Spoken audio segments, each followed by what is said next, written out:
এসো না দিদি, কথা আছে। কি হয়েছে গোমন? এটাই তো আমি তোমাকে জিজ্ঞেস করতে চাইছি। মানে তুমি দাদাকে নিয়ে দিদির ঘর থেকে বেরিয়ে আসলে, আর তারপরে দিদি কিরম কেঁপে উঠলো কেন গো, কি হয়েছিল? আমিও তো সেটাই বুঝতে পারলাম না। গোসাইয়ের অমন ঘুমের মধ্যে হাঁটার অভ্যেস আছে, সেই ঘরেই হয়তো দিদির ঘরের দিকে চলে গিয়েছিল। কিন্তু আমি না যেই ওটা দিদিকে বললাম, দিদি কিরম অদ্ভুত আচরণ শুরু করলো। ঘুমের মধ্যে হাঁটে সেইটা শুনে এরকম করলো? হ্যাঁ গো। বুঝতে পারছি না হঠাৎ এতে এত রিয়াক্ট করার কি আছে। মানে মানুষ তো ঘুমের মধ্যে হাঁটাচলা করতেই পারে, তাতে এত ভয় পেয়ে যাওয়ার কি হলো?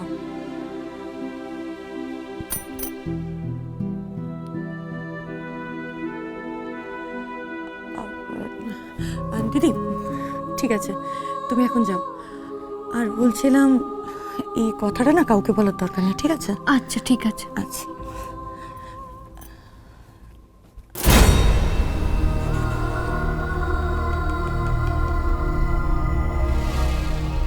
একজন স্ত্রী তার স্বামীর প্রত্যেকটা অভ্যেস জানে।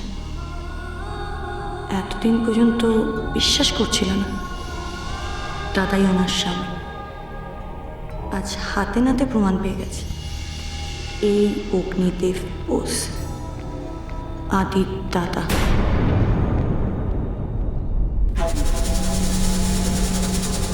কি করে সম্ভব এটা? হ্যাঁ, আমি তো এখন শিওর হয়ে গেছি যে ওই লোকটাই অগ্নি। অগ্নি ঘুমের মধ্যে হাঁটতো, আর এই লোকটাও একই জিনিস। আমি শুধু যেটা বুঝতে পারছি না যে কি করে, আমি তো নিজে হাতে দাহ করেছি অগ্নিকে রঙলিতে, তারপরেও এটা কি করে সম্ভব হলো? আমি বুঝতে পারছি না এটা কি করে সম্ভব হলো। তুই এরকম করিস না, তুই একটু ঠান্ডা মাথায় ভাব না, তুই ঠান্ডা মাথায় ভাব। এটা কি করে সম্ভব হলো সেটাই তো আমি নিজে হাতে দাহ করার পর এটা how is it possible?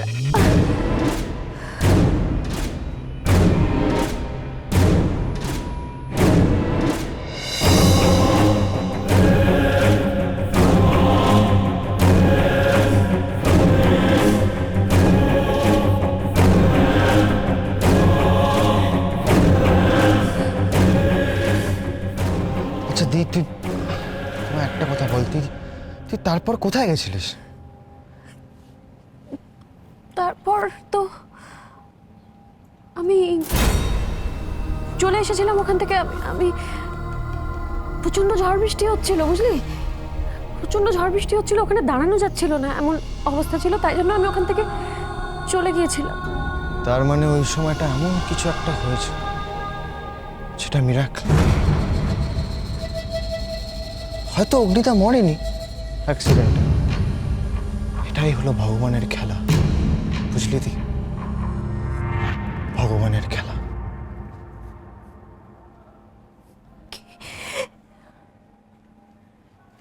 এটা এটা হতে পারে না, এটা হতে পারে না। তুই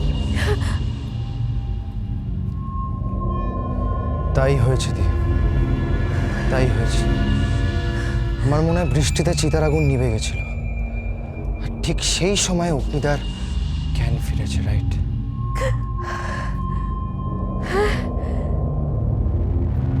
সেটাই হয়েছে, সেই জন্যই আমি দেখেছি ওর পিঠে অতগুলো পোড়া দাগ, তারপরে সেটাই হয়েছে। মেবি, কিন্তু কিন্তু তুই এখন কি করবি তুই? আই মিন সবার কাছে তো পুরো জিনিসটা ক্লিয়ার হয়ে যাবে।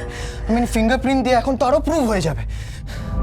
আমি তোকে আগেই বলেছিলাম দি, ঈশা তোকে ছাড়বে না, ও তোকে সবার সামনে এক্সপোজ করবে।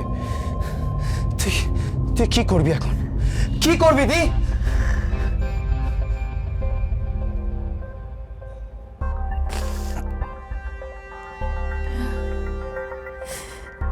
যদি তাই হয়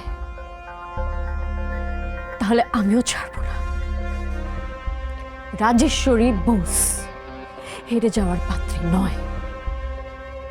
তুই শুধু দেখ কাল সকালবেলা আমি কি করি। Just wait. ওরে বাবারে, ইস, কোনো মানে হয় এসব ধান ক্ষেত পান ক্ষেতের মধ্যে দিয়ে মাইলের পর মাইল হাঁটা? Is it possible? বাবারে, এই কি হচ্ছে নাকি এগুলো? তাল পাতা সেপাই একটা, আবার হাসছে, আবার দুলে দুলে হাঁটছে। আর কোনো রাস্তা পেলে না তুমি? বুঝেছি আমি, বুঝেছি। সবকিছু আমাকে জব্দ করার জন্য, আমায় হ্যারাস করার জন্য। এটা তোমার প্ল্যানিং, তাই না সঞ্জয়? বাহ বাহ বাহ বাহ, যত দোষ নন্দ ঘোষ। আপনার এই সব ব্যাপারে না আমি আর নন্দ হতে পারবো না।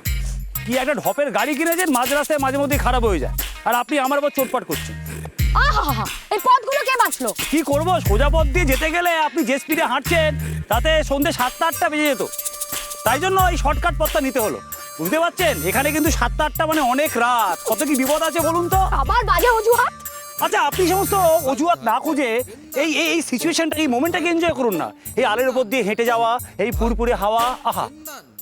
আরো দূরে চলো যাই। ঠাস করে একটা চড় মারবো, অটোমেটিক্যালি গিয়ে তুমি দূরে পড়বে। হ্যাঁ, কি বলছেন ম্যাডাম? দেখুন, একটা কথা আপনাকে বুঝিয়ে দিই, সেটা হচ্ছে সবাই কিন্তু সমতলেই হাঁটতে চায়, কিন্তু জীবনের পথ তো সমতল নয়, আঁকা বাঁকা, আপস এন্ড ডাউন। অনেকটা ঠিক এই আলের ওপর হাঁটার মতো। তাই আপনাকে বলছি, এই আলের ওপর দিয়ে হেঁটে সে জীবনের ওঠাপড়াটা আপনি একটু এনজয় করুন। সঞ্জয় চুপ, একদম বেশি কথা বলবে না। এরকম রোদ্দুরের মধ্যে তোমার লেকচার আমি শুনতে চাই না। যা বাবা, কোথায় আমি আপনাকে এনার্জি সাপ্লাই করে চলেছি আর আপনি ভাবছেন আমি আপনাকে জ্ঞান দিচ্ছি। ওকে, টাটা। আরে আরে আরে আরে, এই কি লম্বা লম্বা পা ফেলে তুমি কোথায় চললে? আমি হাঁটতেই পারছি না সঞ্জয়। হাঁটতে পারবেন কি করে? যা একখানা দোতলা বাড়ির সাইজের হিল পড়েছেন, হাঁটা যায়? কি কি বলছো? এই পড়ে যাবেন না। আরে ধরো না বাবা হাতটা। ওপর থেকে পড়লে কিন্তু খুব লাগবে। আরে আমাকে ধরো। এই দেখুন, আপনাকে তো সারা জীবন এই 2 হাত ধরে ধরে রাখতে চাই আমি, বিশ্বাস করুন। বাজে কথা বলো না, হ্যাঁ? একবার গেস্ট হাউসে পৌঁছই আমরা, হ্যাঁ, তারপর দেখো তোমার আমি কি করি। চলো। দেখুন দেখুন, কি হলো? পাটা আবার মচকে গেল। দেখেছেন, যা ভাবছিলাম তাই হলো। বারবার বারণ করছিলাম, একটা কাজ করুন, আপনি আমার পিঠে চড়ে পড়ুন।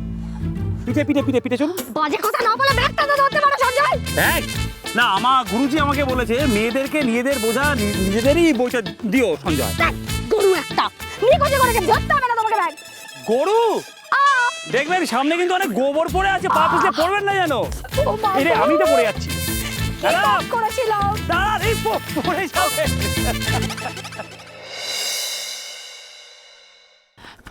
আদি তোমার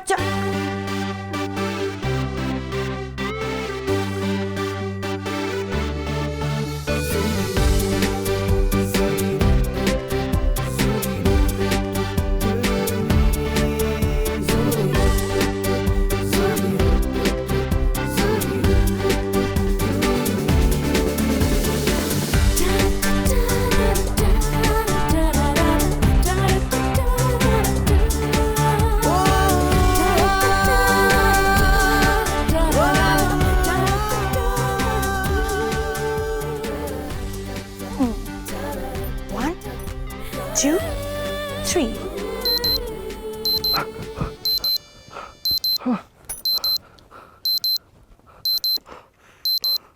অ্যালার্ম তো আমি সেট করিনি, তাহলে ঈশা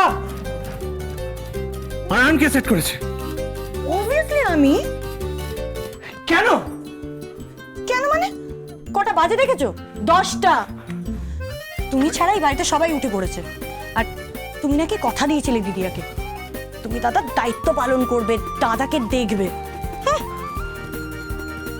কি করে? স্বপ্নে? Tick, tick, tick, tick, tick, till the love story